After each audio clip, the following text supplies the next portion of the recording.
Welcome to Factory Outlet Trailers. If you're getting frustrated with trying to load a 700-pound machine in the back of your pickup time every time you want to go to the hills, it's time to have a look at one of these Aluma trailers. This is a two-place 10-foot trailer. You can put 3 or 4 on a longer 24-foot trailer. Come on back here and we'll have a look and we'll see the ease of how this loads up and unloads.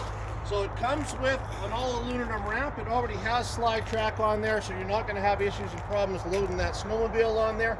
We have a fully serviced shop and part shop. If you want to add any accessories or slide track to this trailer, we can do that here. It comes with ski tie downs, which are really nice. They're quick and easy.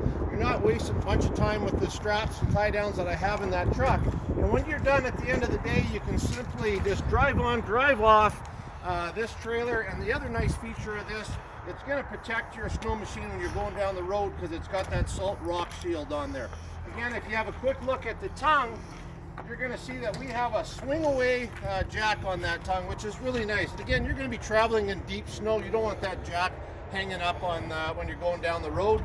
That wheel is also really nice. You've got this parked in your shop. You can quickly, easy move this around without having to hook it on. So remember, it's more than a trailer at Factory Outlet Trailers. Save your back. Don't waste time. Spend more time on the trail. Stop down at Factory Outlet Trailers and ask for Glenn.